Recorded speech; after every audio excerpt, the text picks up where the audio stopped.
Hey guys, welcome to the second session of Chapter 2. In this session, we are going to talk about whether the market only has one status of efficiency. And, well, luckily we do not. We have three status of market efficiency. Market efficiency hypersides, efficient market hypersides, which we are referred as EMH. Now, we developed three sub-hypersides is because we want to be more sensible to the real, to the practical world. Now, the bottom line status of efficiency is the weak form efficiency.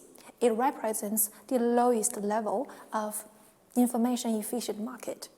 Now, it states that the current price of a security is a reflection of all the past market information. Now, what are market information? It includes the price sequence and the rate of return and the trading volume and many more. So they are all market-based.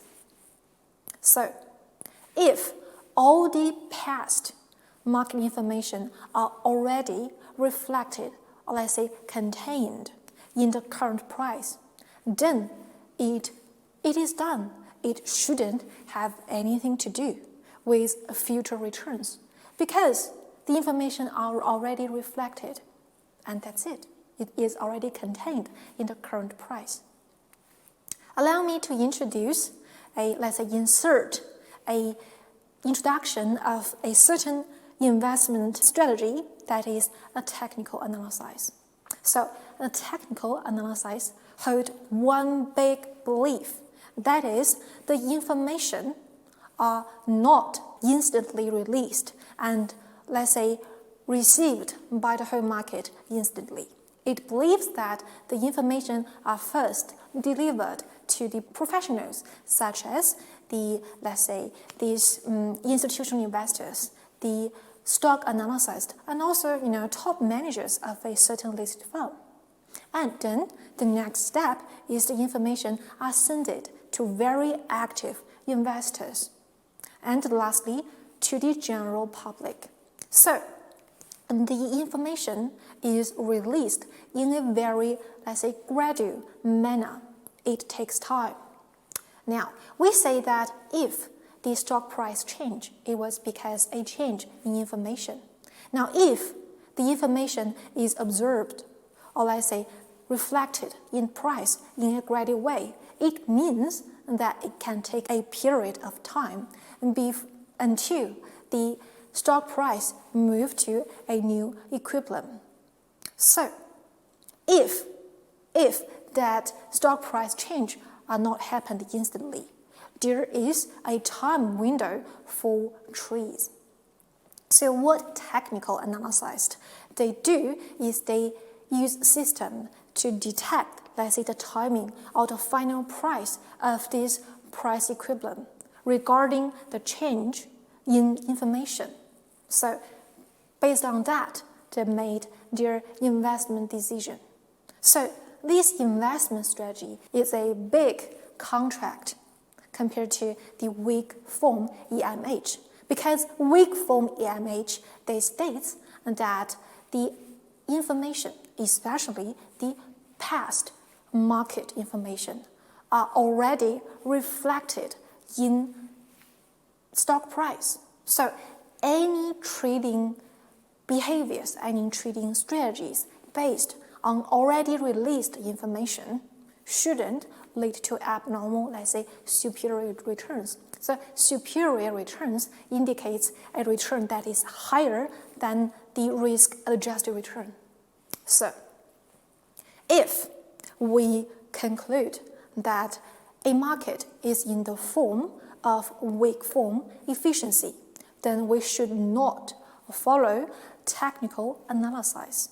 Now, if a technical analysis lead to abnormal returns in a certain market, then we can say that this market is less likely to be in the form of weak form efficiency. So that's the implication. Let's move on to the next status or the next form of market efficiency. That's semi-strong efficiency, the semi-strong EMH. So it indicates that current price reflect past information and also time zero information. Time zero information is the information once it was released, it was observed, or let's say contained or reflected in the current price instantly. So that's time zero. Well, in previous status, that's the weak status of market efficiency, we does not include time zero. But for semi-strong form efficiency, we include time zero. And also, we include both market and non-market information. Well, for weak form EMH, we only include or talk about the market information. So that's the difference. And we can see that this market efficiency of semi-strong is a higher status of efficiency compared to the weak one because it reflects more information. So we can say that semi-strong form efficiency encompasses the weak form efficiency. Now, so what we can have, let's say, what are reflected or implied by the semi-strong form efficiency is that if we build our investment strategy, we control our investment behavior based on newly released information, it shouldn't lead to any abnormal returns, especially considering the presence of transaction cost.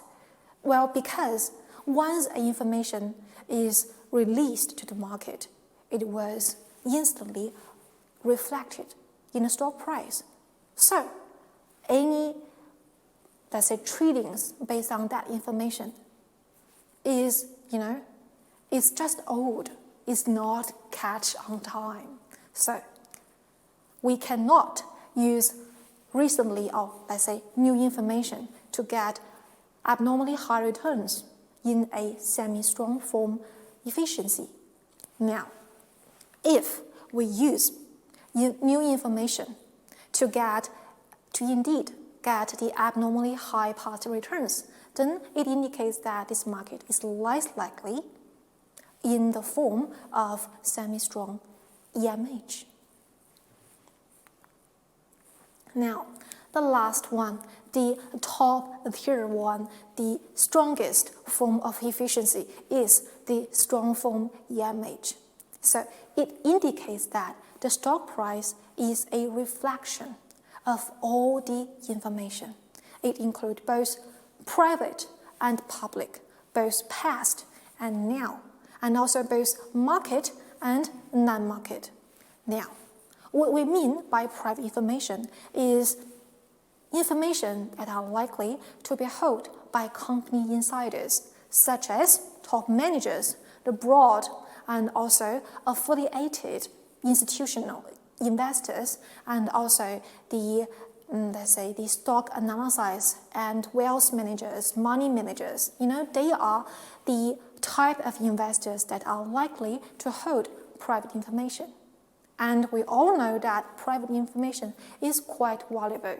However, in the form of strong EMH, we know that strong form EMH include all types of information. So even though these insiders appear to have information advantage over outsiders, they can still not earning abnormal returns because their hold of information are already reflected in current price. So there's no use of them. So that means if we find out the company insider actually get abnormal returns, so it means that this market is less likely to be in the form of, strong EMH. Now, here are the implications of these three sub-hypersides of EMH. The reason why we need to get know to them is because if we can determine which status of efficiency this market is in, we can determine which type of information is likely to lead to abnormally high returns in practical world. Now, if we are facing a strong form efficiency market, then the best trading strategy we can follow is just buy and hold, because everyone in the status of strong form efficiency market are actually all getting the return that are consistent with the risk they undertake. So it's like the fair game model. No one can beat the market. No one can outperform the risk-adjusted return. All right, that's the end of session 2. In next session, we're going to have a look over the test result that shows some sign of market anomaly which contradicts the prediction given by EMH. All right, looking forward to having you in our next video. All right, bye-bye.